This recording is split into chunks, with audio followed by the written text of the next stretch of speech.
शीरुषं देवं विश्वाक्षं विश्वशम्भुवं विश्वं नारायणं देवमक्षरं परमं पदं विश्वतः परमां नित्यं विश्वन्नारायणगुं हरिं विश्वमेवेदं पुरुषस्तद्विश्वमुपजीवति पतिं विश्वस्यात्मेश्वरगुं शाश्वतगुं शिवमच्युतं नारायणं महाज्ञेयं विश्वात्मानं परायणम्।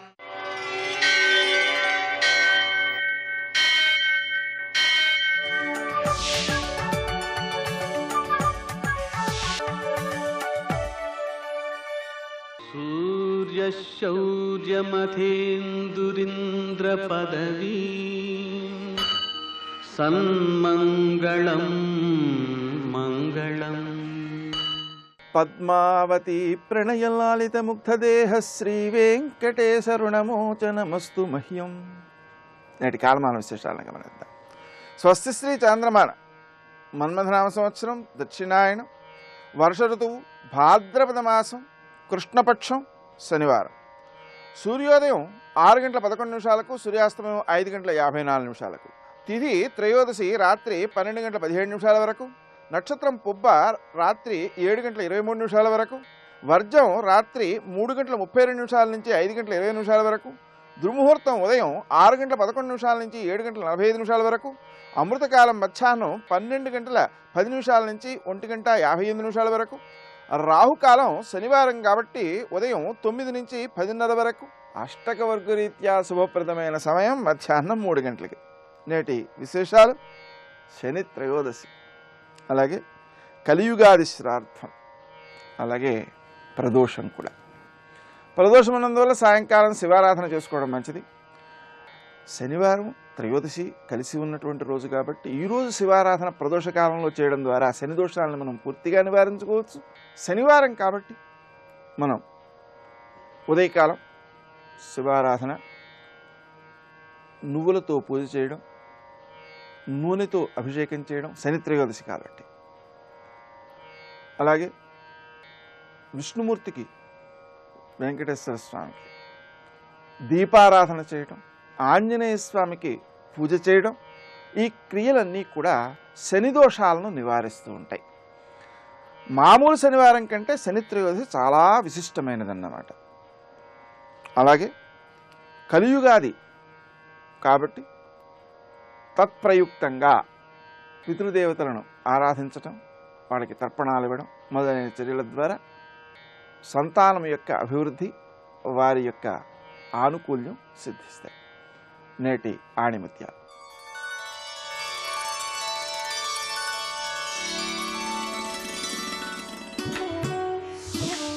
చింతించడం అనేది ఊయల లాంటిది. అది మనల్ని నిరంతరం కదిలిస్తూనే ఉంటుంది, కానీ ఎక్కడికి తీసుకువెళ్ళదు.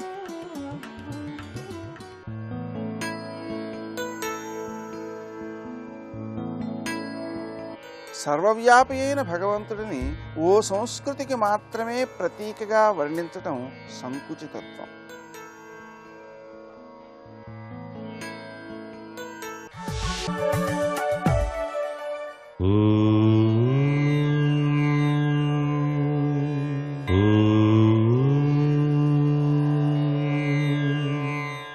ఓం నమో నారాయణాయ.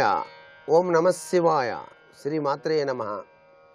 ఈరోజు శని త్రయోదశి. గ్రహచార రీత్యా శని పట్టి పీడిస్తున్న వారు ఎవరైనా ఉన్నట్లయితే ఈరోజు శనీశ్వరుడికి ఆముదంతో కానీ నువ్వుల నూనెతో కానీ అభిషేకార్చన చేయించుకోవాలి. అంతేకాకుండా శనికి సంబంధించిన మూల మంత్రాన్ని అనుష్ఠానం చేయటం. ఇలా ఎవరైతే ఆచరిస్తారో ఏలినాటి శని, అర్ధాష్టమ శని దోషాలు ఉన్నటువంటి వారందరికీ కూడా చక్కటి యోగం సిద్ధిస్తుంది. అంతేకాకుండా శనీశ్వర ఆలయంలో నువ్వుల నూనె దీపారాధన చేయటం ఉత్తమోత్తమైన సత్ఫలితాన్ని ప్రసాదింపచేస్తుంది. శనికి సంబంధించిన మూల మంత్రాన్ని అనుష్ఠానం చేసి తరువాతనే శివాలయ దర్శనం గనక చేసుకున్నట్లయితే శివుణ్ణి ఆరాధన చేసేటువంటి వారి పట్ల శనీశ్వరుడు దివ్యవంతమైన అనుగ్రహాన్ని ప్రసాదింపచేస్తాడనే శాస్త్రం. దశరథ మహారాజు శనిగ్రహం పట్టి పీడిస్తుందని తెలుసుకొని శనిపైన యుద్ధం చేసి జయించి ఆ శని పీడ తన రాజ్యంలోని ప్రజలందరికీ రాకుండా చేసిన మహామహిమాన్వితమైనటువంటి గాథ కూడా ఉంది. ఆ సమయంలో శనీశ్వరుణ్ణి ఆయన ప్రార్థన చేశాడు. అదే దశరథ శనీశ్వర స్తోత్రం. ఈరోజు ఎవరైతే దశరథ శనీశ్వర స్తోత్ర పఠనం చేస్తారో వారికి శనీశ్వరుని యొక్క అనుగ్రహం ఉంటుంది. ఎటువంటి బాధలు లేకుండా హాయిగా జీవితాన్ని గడపడానికి ఆస్కారం ఎంతగానో ఉంటుంది. గోమాత చుట్టూ ప్రదక్షిణం చేసి నువ్వులు బెల్లం కలిపి గోవుకు తినిపించడం ఈరోజు సర్వే సర్వత్రా శుభదాయకవంతమైనటువంటి ప్రభావాన్ని కలిగింపచేస్తుంది. సర్వే జనా సుఖినో భవంతు.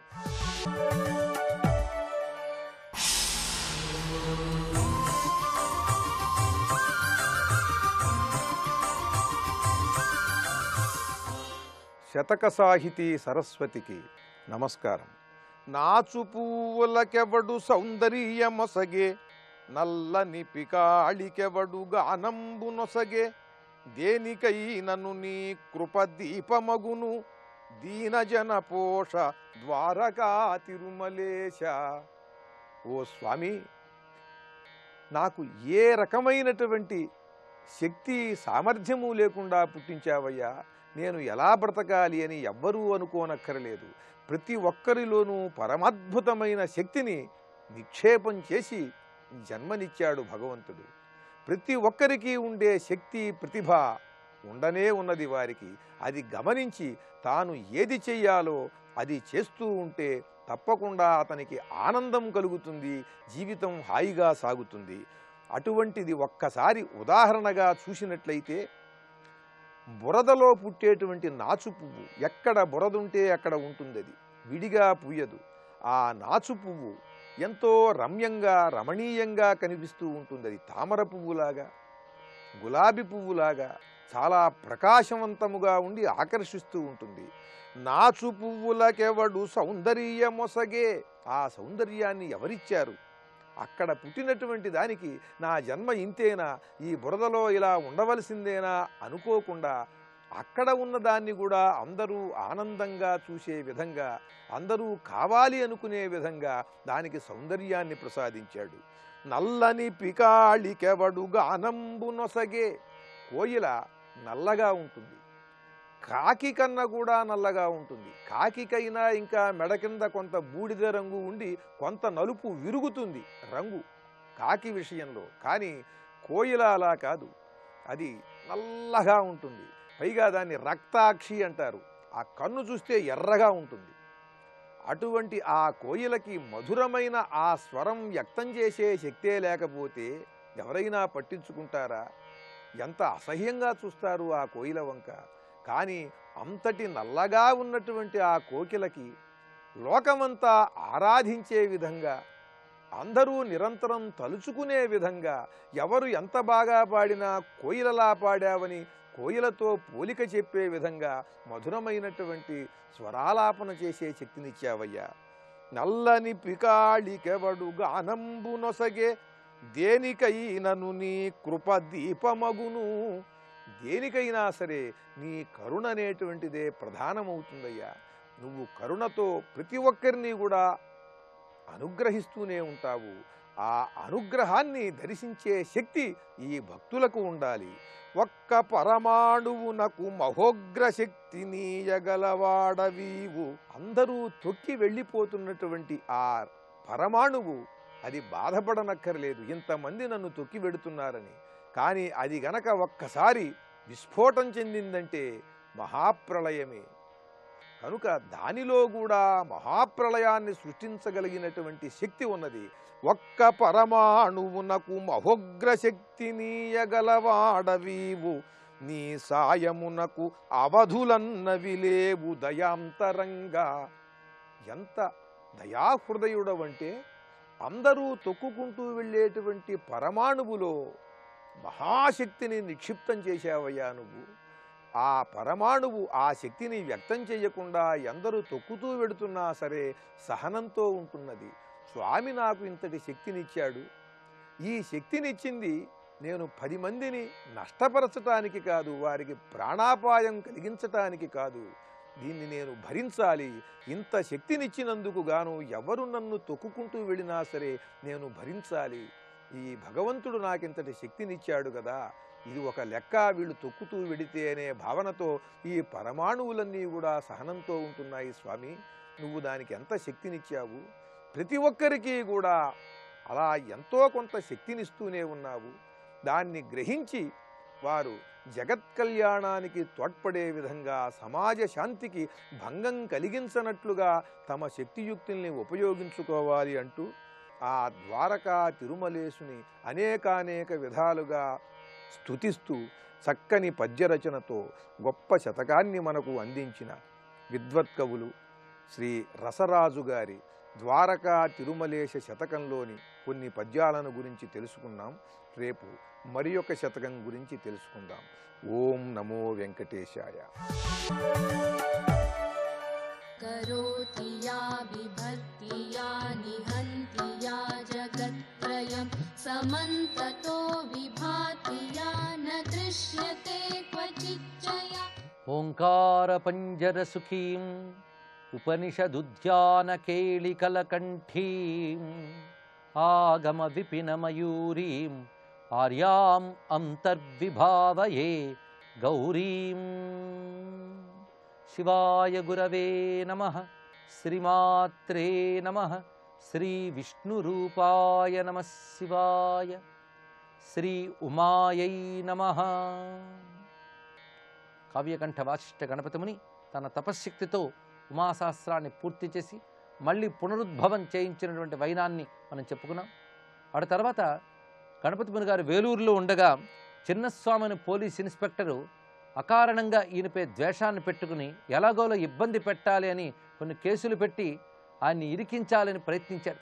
అనేక రకాల ఇబ్బందులకు గురి చేయాలని సంకల్పించుకున్నాడు. ఎందరు మహానుభావులకైనా గిట్టని వాళ్ళు ఉంటూ ఉంటారు. మనం ఈ అపకారం చేయక్కర్లేదు, అయిన శత్రువులు తయారవుతారు. దేనివల్ల అంటే అసూయ వల్ల, ఈర్ష్య వల్ల తయారవుతారు. మహాత్ముల యొక్క కీర్తిని తట్టుకోలేక అసూయతో కొందరు శత్రువులు తయారవుతారు. వీళ్ళేమో అపకారం తలపెట్టకపోయినా. ఇలాంటి కథల వల్ల మనం తెలుసుకోవాల్సింది ఏంటంటే మహాత్ముల గాథల్లో కూడా శత్రువులు ఉంటారు, మిత్రులు ఉంటారు, అపవాదులు ఉంటాయి, సన్మానాలు ఉంటాయి. వేటికి చలించకుండా తన ధర్మంలో తాను ఉంటూ జీవించడమే నిజమైన జీవితం తెలుసుకోవాలి. మనం ఈరోజు గొప్పవారిని కీర్తించే వాళ్ళ జీవితాలన్నీ సుఖంగా జరగలేదు. ఎన్నో కష్టాలు, ఆటుపోట్లు ఎన్నో ఎదుర్కొనే వాళ్ళు గొప్పవారయ్యారు. అయితే ఎదుర్కొంటున్నప్పుడు ఎప్పుడు ధర్మం నుంచి తప్పలేదు. ఏదైనా కష్టం కలిగితే భగవంతుడిని ఆశ్రయించారే తప్ప వారు అధర్మం వైపు వెళ్ళలేదు. ఇది మహాత్ముల చరిత్ర వల్ల మనం తెలుసుకోవాల్సిన పాఠాల్లో ఒకటి. అందరు మహాత్ములకైనా నింద తప్పదు, అపవాదు తప్పదు. అయితే ఎలాగో అపవాదు తప్పదు కదా అని చెప్పి అధర్మం పాలు కాకూడదు. ధర్మం యందే నిలబడి ఉండాలి. ఆ ధర్మం వాళ్ళని రక్షిస్తుంది. అలా ధర్మం యందు ఉన్నవారిని భగవంతుని రక్షిస్తాడనే విషయాన్ని కూడా ఇలాంటి వారి మహాత్ముల చరిత్రల యొక్క అంశములు బట్టి మనం గ్రహించవలసినది. ఎప్పుడైతే చిన్నస్వామి అనేటువంటి పోలీస్ ఇన్స్పెక్టరు బాధ పెట్టడానికి సంకల్పించుకున్నాడో, భయములు ఆందోళనలు చెలరేగాయో, వెంటనే ఉమాసహస్రాలను ఒక శ్లోకాన్ని పలికేరటీనంతే. వైరి గణ నిర్దళన ఖడ్గవరపాణి వాససి పదుర్దశన వాసిత సోణి నేత్రమిష పావక విశేషిత లలాటే పాపమకి లంజహి మృగాధిపతి ఘోటే. ఈ దివ్యమైన శ్లోక ప్రభావం ఏమిటో కానీ కొంతకాలానికి ఆ చిన్నస్వామికి తెలియని ఒక వ్యాధి వచ్చి మరణించాడు కూడా. అంటే మంత్రానికి వరము, శాపము అని కూడా శక్తి ఉంటాయి. మహాత్ములపై కీడు తలపెట్టబోతే తలపెట్టిన వారికే కీడు కలుగుతుంది అని ఇలాంటి ఘట్టముల ద్వారా తెలుస్తూ ఉంటుంది. ఇక్కడ ఇది ఉదాహరణగా ఎందుకు చెప్పుకున్నామంటే ఉమాసహస్రంలో ప్రతి శ్లోకం ఒక మంత్రమే. అది చదువుతున్నప్పుడే మంత్రశక్తి కనబడుతుంది. ఒక్కొక్కప్పుడు అమ్మవారి యొక్క తీవ్రమైన శత్రునాశకమైన శక్తి కనబడుతుంటుంది. లోకాన్ని నడిపే చక్కని అమృతతుల్యమైన సౌమ్యమైన వాత్సల్య భావము కనబడుతుంటుంది. అమ్మవారి యొక్క దశమహావిద్యలు, సప్తమాతృకలు, అదేవిధంగా నవదుర్గలు మొదలైన స్వరూపములు, వివిధములైనటువంటి అమ్మవారి యొక్క ఘోర అఘోర రూపములు, మంత్ర విశేషాలు, ప్రతి మంత్ర విశేషములతో పాటు పంచదశి, షోడశి మొదలైన సిరివిద్యా రహస్యములు ఇవన్నీ కూడా ఉమాశాస్త్రంలో కనబడుతుంటాయి. అలాగే వేదమునందు చెప్పబడినటువంటి అంతరిక్ష విజ్ఞాన రహస్యాలు కూడా అమ్మవారి యొక్క విలాసముగా అద్భుతంగా ఇందులో దర్శిస్తూ ఉంటారు. అందుకే ఈ శ్లోకములు శ్రవణం చేసిన ఆ శబ్ద ప్రకంపనల వల్ల వచ్చే మంత్రశక్తి ప్రభావం చేత కూడా అద్భుతాలు జరుగుతాయనడంలో సందేహం లేదు. అమ్మవారిపై భక్తి కలిగి సహృదయం కలిగిన వారికి అన్ని విధములైన రక్షణ ఈ శ్లోకాల్లో లభిస్తున్నది. అలాంటి ఉమాశాస్త్రంలో ఉమానామం యొక్క అర్థాన్ని నిన్న ప్రస్తావన చేసుకున్నాం. ఉమేతి మాత్రా తపసో నిషిద్ధ పశ్చాదుమాఖ్యాం సుముఖీ జగామ. తపస్సును నిషేధిస్తూ పార్వతీదేవి యొక్క తల్లి అయిన మేనాదేవి మా అన్నది అది ఉమానామమైంది. ఇదే విషయాన్ని శివపురాణం చెప్తూ యతో నిరస్తా తపసే వనం గంతుంతు మేనయ ఉమేతి తేన సోమేతి నామప్రాప తదా సతీ. ఇక్కడ ఈ మాటను మనం ఆలోచించవలసిన అంశం ఉన్నది. మా అంటే వద్దు వెళ్ళొద్దు అని చెప్పడం దీని యొక్క భావం. అదే నా పేరమ్మ అన్నది అమ్మవారు అంటే అర్థం ఏమిటి? ఇవాళ నువ్వు మా అన్నావు, కానీ వేదములందు నాకు ఆ పేరున్నది అని అమ్మ చెప్తున్నది ఇక్కడ. ఇప్పుడు పార్వతీదేవిగా తల్లి అవతరించింది అంటే అంతకుముందు లేనిదా? ఉన్న తల్లే వచ్చింది. ఉన్న తల్లి వచ్చినప్పుడు ఆమెకున్న నామం తెలియకుండానే పలికింది ఆ మేనాదేవి నోటంట. అందుకు ఒక భావంతో ఆమె పలికినా దానికి మరొక అర్థంతో ఉపనిషత్తుల యందు ఆ నామం ఉన్నది. ఎక్కడున్నదంటే కేను ఉపనిషత్తులోనూ ఉమానామం ఉన్నది. వేదములందు ఉన్నటువంటి ఆ ఉమానామం యొక్క వైశిష్ట్యాన్ని లింగపురాణం చెప్తూ ఒక మాట అన్నది. అకార ఉకార మకారాః మదీయే ప్రణవే స్థితాః ఉకారంచ మకారంచ అకారంచ క్రమేణతు త్వదీయం ప్రణవం విద్ధి త్రిమాత్రం ప్లుతముత్తమం. ఇదొక మంత్రశాస్త్ర రహస్యం ఇందులో చూపిస్తున్నారు. ఓంకారం అకార ఉకార మకారాలతో ఉంటుంది. ఆ అకార ఉకార మకారములు నన్ను తెలియజేస్తుంది అన్నాడు శివుడు. శివుడు చెప్తున్నటువంటి మాట అది అమ్మవారితో చెప్తున్నట్ట. ఓంకారంలో ఉన్న అకార ఉకార మకారములు అవి త్రిమూర్త్యాత్మకమైన త్రిశక్తుల్ని తెలియజేస్తాయి. ఆ మూడు కలిపిన ఓంకారం శివుని తెలియజేస్తుంటుంది, పరమేశ్వరుని తెలియజేస్తుంటుంది. అందుకు ఓంకారం పరమాత్మని చెప్తూ ఉంటే ఆ అకార ఉకార మకారములే కొంచెం మారి ఉకార మకార అకారములయ్యాయి. ఇవి దేవిని తెలియజేస్తున్నాయి అన్నారు ఇక్కడ. అందుకే శివునికి సంబంధించిన ప్రణవము ఓం అయితే అమ్మవారికి సంబంధించిన ప్రణవము ఉమా. కనుక ఓంకారం ఎంతో ఉమా అన్నది కూడా అంతే. ఉమా ఆ. ఈ ఆ అనేది చివరికి ఉండడం వల్ల ఒక మంత్రశక్తి వస్తుందట. అందుకు ఉమా అనేటువంటిది శక్తి ప్రణవము, దేవీ ప్రణవము అని చెప్పబడుతుంది. అందుకు ఉమా అనేది ఒక నామం కాదు, అది సాక్షాత్ ప్రణవం, అదొక మహామంత్రము అని లింగపురాణం చెప్తున్న మాట. అలాగే మంత్ర వ్యాఖ్యాతలు ఓంకార సారశక్తిత్వాత్ ఉమేతి పరికీర్తిత అనే మాటని చెప్పారు ఇక్కడ. ఓంకారము యొక్క సారశక్తి ఉమ. ఓంకారం పరబ్రహ్మను తెలియజేస్తే ఆ పరబ్రహ్మ యొక్క శక్తి ఉమా. మనకు కావలసింది ఆ శక్తి యొక్క అనుగ్రహమే. పైగా సారము శక్తి. ఓంకారం యొక్క సారమేదో శక్తి ఏదో అదే ఉమా అని చెప్పబడుతున్నది. ఉమా ఇందుకళ అన్నారు ఇక్కడ. ఉమా అంటే చంద్రకళ అనే భావాన్ని కూడా చూపించారు. ఈ చంద్రకళ ఏమిటి అనేది గతంలో సౌందర్యలహరి మొదలైన అంశములు చెప్పినప్పుడు ప్రస్తావన చేసుకోవడం జరిగినది. చంద్రకళలు మారే కళలు 15, మారని కళ 16. ఈ 16వ కళను ఉమా అంటారు అని. ఈ చంద్రకళా స్వరూపమే షోడశి, అదే శ్రీ విద్యాధిదేవత అయినటువంటి రాజరాజేశ్వరి. ఆ తల్లి యొక్క స్వరూపమే ఉమా అనబడే ఇందుకళ.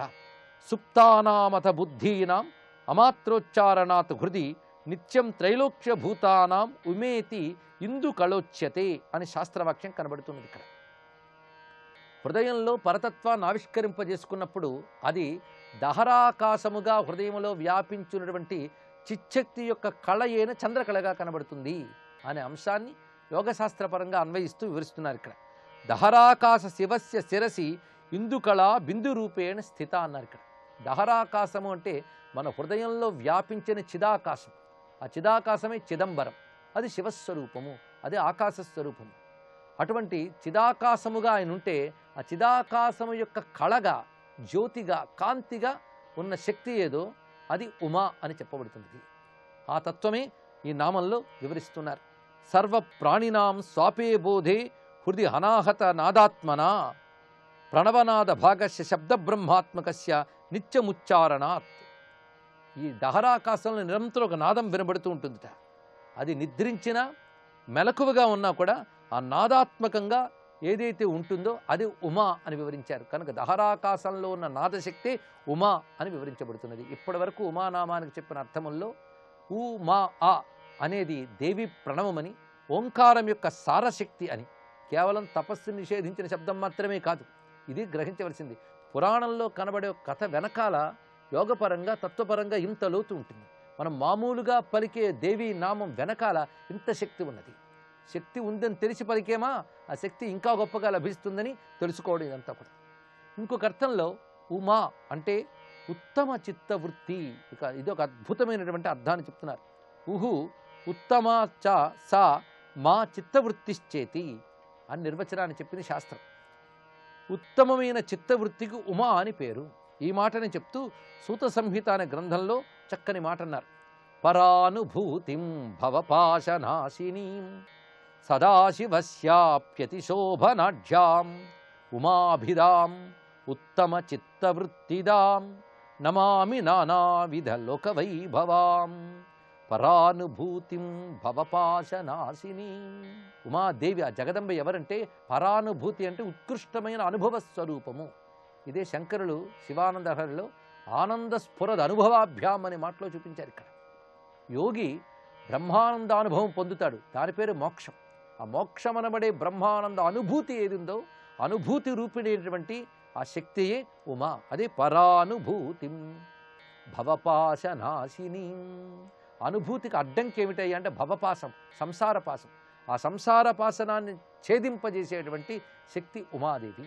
అందుకే పశుపాస విమోచని అని శాస్త్రనామాల్లో చెప్పబడుతున్న తల్లి ఉమాదేవి భవపాశనాశిని. సదాశివునికి కూడా శోభనిచ్చే ఈ తల్లి ఉత్తమ చిత్తవృత్తిదాం. ఉత్తమ చిత్తవృత్తే ఉమా. చిత్తవృత్తి అంటే మనస్సు యొక్క పని అని అర్థం. మనస్సు చేసే పని ఆలోచన, మనస్సు చేసే పని ప్రపంచం వైపు తిరగడం.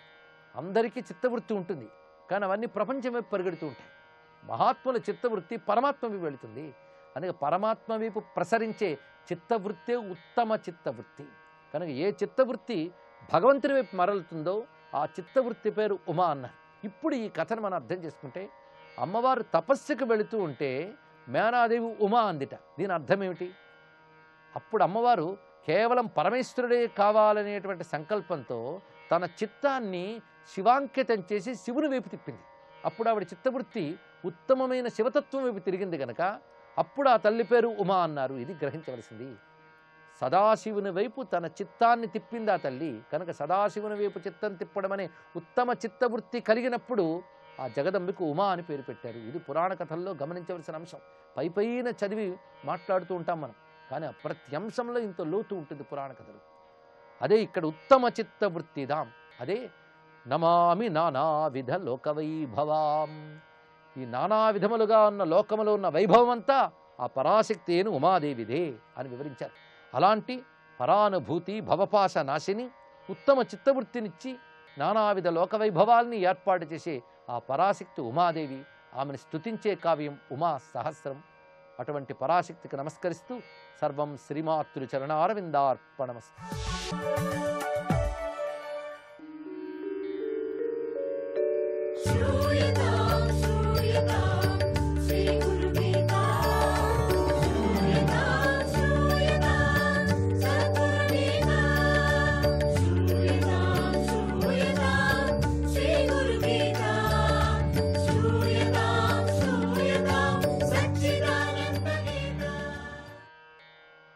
శ్రీ గురుదత్త.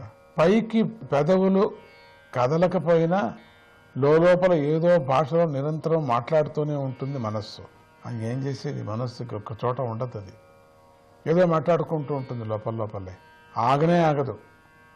కనుక సాధకుడు మనస్సుకు మౌనం నేర్పాలి మొదట. బయటి మౌనం కాదు, ఇది మూడవ మెట్టు. ప్రతి క్షణం ఏదో ఒక ఇంద్రియాన్ని ఏదో ఒక విషయం మీదకి పంపుతూనే ఉంటుంది మనస్సు. ఇన్ని ఇంద్రియాలు ఉన్నాయి కదండి, ఆ ఇంద్రియాల మీద అంతా ప్రసరిస్తూ ఉంటుంది లోపల. దేని మీద ఏదో యోచన చేయిస్తూ ఉంటుంది. ఇక ఏది కుదరకపోతే తనను తానే పురికొల్పుతుంది. కనుక సాధకుడు మనస్సు ద్వారా ఇంద్రియాలను అదుపులో ఉంచుకోవటం మనస్సుకే నేర్పాలి. మనస్సుకు నేర్పాలి, ఇది మనకు పనికిరాదు, ఇది మనకు పనికిరాదు, నువ్వు అధోగతి పాలవుతావు, నువ్వు ఏదో గెలిచిందనుకుంటున్నావు, అంతకన్నా మోసం ఏమీ లేదు. ఇట్లా నేర్పుతూ ఉన్నప్పుడు ధార్మికమైనటువంటి భయాన్ని కలిగించి దానికి దీంట్లో శాశ్వతం లేదని నచ్చజెప్పి మనస్సుని సరైనటువంటి దారిలో పెట్టుకోవటానికి ప్రయత్నం చేయాల. ఇక వంచన అనేది మనస్సుకు వెన్నతో పెట్టినటువంటి విద్య. అంటే లోపల ఎన్నో చెడు ఆలోచనలు పెట్టుకొని పైకి ఏవో వాదాల ద్వారా తను చేస్తున్నది సరైనది అని తనను తానే నమ్మించుకుంటూ ఉంటుంది మనస్సు. అంటే ఎదుట వారిని నమ్మించాలని ప్రయత్నిస్తుంది మనస్సు. జాగ్రత్త.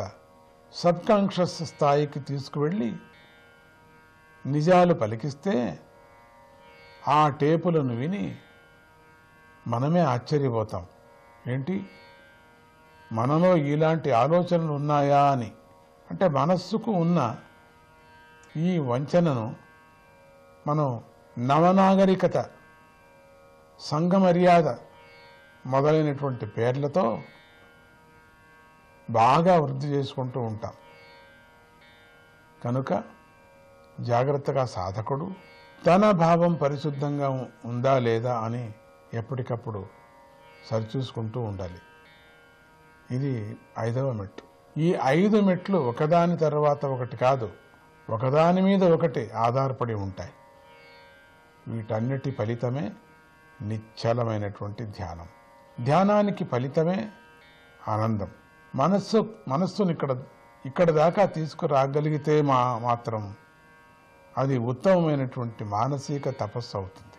ఇంతదాకా వచ్చినా రాకపోయినా ఈ 5 మెట్లు అభ్యసిస్తే వాచిక కాయిక తపస్సులకు అనుకూలత కలుగుతుంది. కనుక వీటన్నిటికీ కారణమైనటువంటి మనస్సును అదుపులో పెట్టడానికి ప్రతి ఒక్కరికి గురువు యొక్క సహాయం ఎంతో అవసరమవుతుంది.